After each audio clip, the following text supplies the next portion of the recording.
Everybody, I think we're ready to go. Welcome, I'm Jim Lister. I think most of us know each other, the majority of each other. But I would like to note the presence here at KEI for the first time of a couple of people, both the U.S. government. We have Dina Mangle from the State Department, who's taken over the economic portfolio on the Korea desk.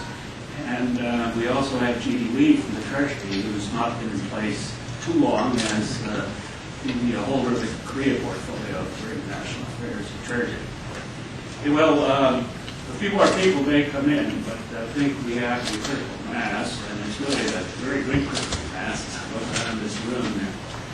Almost everybody here is either an expert in the topic we're going to hear about, or will probably be an expert in about an hour. And that's all thanks to Tom Willett, our speaker, and also the author of this special study you have in front of us. It's been about 2 years since we put out one of these. So I'm really very pleased that we're bringing this one out. And I have to say the gestation period for this one has been quite long, a lot longer than gestation period of an elephant. Maybe twice as long. But even though that may have been mildly frustrating at times, I'm really actually very happy that happened, because it's enabled Tom to take into account the crisis that broke out in 2008 and really apply some of the issues that have arisen from that crisis to his analysis. Now, as most of you know, but if you don't know, you can open up the book and you see a few things about the author. This is a very skimpy bio, but you see his PhD is from the University of Virginia, and he's at right now at Claremont Graduate University and Claremont Catholic College. He is one of my favorite type of people, that is to say, an academic who has done a great deal of very solid work. He's also interacted with the policy community, and in fact I first met him at the Treasury Department when we were both employed, and we were trying to remember the year. It was back in the dark ages. 1972. He says George Shultz was the Secretary of the Treasury when we met. I thought it was John Conway. But I think we agreed eventually it was George Shultz. This was really an interesting time. The U.S. had just gone off the gold standard. We hadn't been so many years since we had capital controls in place. In fact, one of my first jobs in Treasury was to work on things like the interest utilization tax. So a lot of water has gone under the bridge.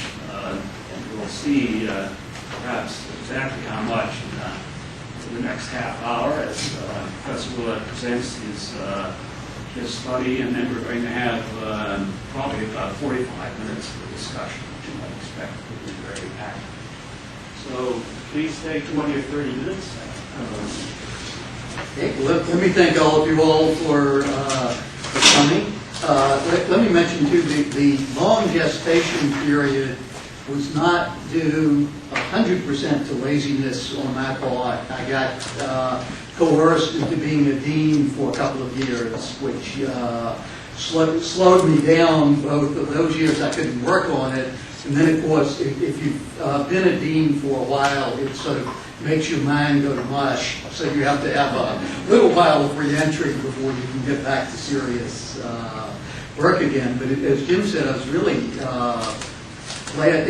It expanded to about double the length that was originally planned, because it deals not just with sort of issues like should Korea favor a joint Asian currency or things like that, but with a lot of the issues of the crisis. I should mention I have lots of co-authors. Almost all of the writing I did myself. Most of the statistical work was done by a number of current and former PhD students, and so we draw on a lot of the statistical analysis that they do to analyze issues like how disruptive for domestic monetary policy, how capital flows been, and things like that.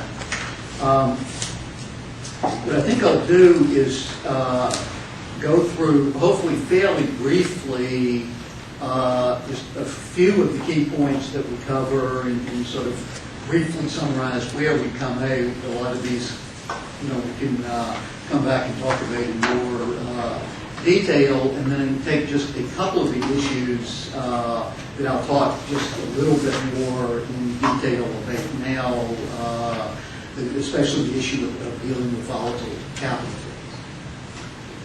Well, fortunately, one of the main messages in the earlier draft, written in early 2008, turned out to be right, which was that I thought that Korea was in a much better position to deal with this crisis than with the Asian crisis. And fortunately, that does seem to have turned out to be correct. I think my impression is that Asia learned a lot of good lessons from the Asian crisis, so it developed a much sounder financial system.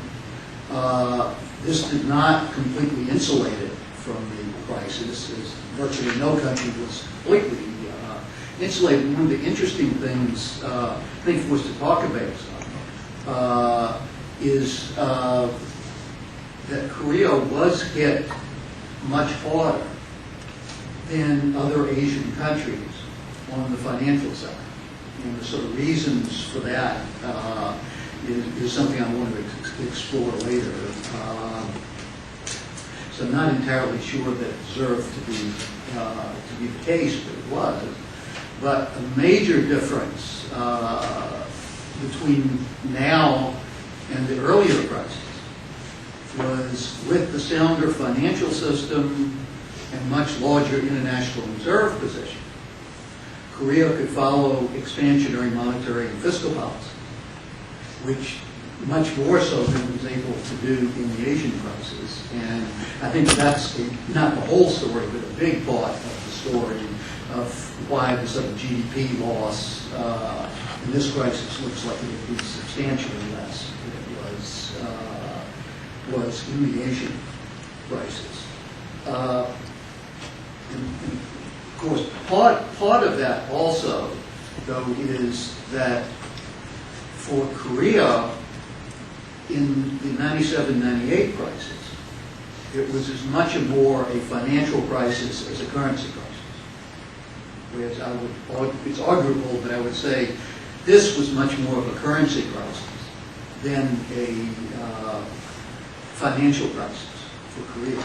And not the traditional currency crisis in the sense that there was started with a clearly overvalued pegged rate, but rather that there was a sudden stop of capital flows, which sort of generated a currency crisis. And the foreign exchange market impacts, I think, were much stronger than the domestic financial impact. So that's also a big difference in the situation, because that allows it more easily that when you have a pure financial crisis in an open economy, you have the huge dilemma that on domestic grounds you want to follow expansionary policy, and on external grounds you need to follow more contractionary policies. And that, of course, gets you into a very terrible dilemma in smaller, more open economies. Korea had much less of that dilemma this time, I think, than in the Asian crisis. So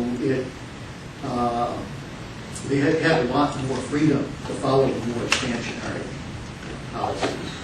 I think basically policies of inflation targeting and managed flow that Korea has been following were basically the right policy. We spend a good bit of time analyzing the case that's been very popular, particularly in academic circles and to some extent in the ADB, was that there should be a common currency in Asia. And there are, of course, some attractions to it, but there would be tremendous costs as well. There's been a bias in some of the academic literature to take one or two criteria and say, on these criteria, having fixed rates would be a good idea, and generalize from that. Our argument is essentially, when you look at a broad range of criteria, that conclusion doesn't hold up.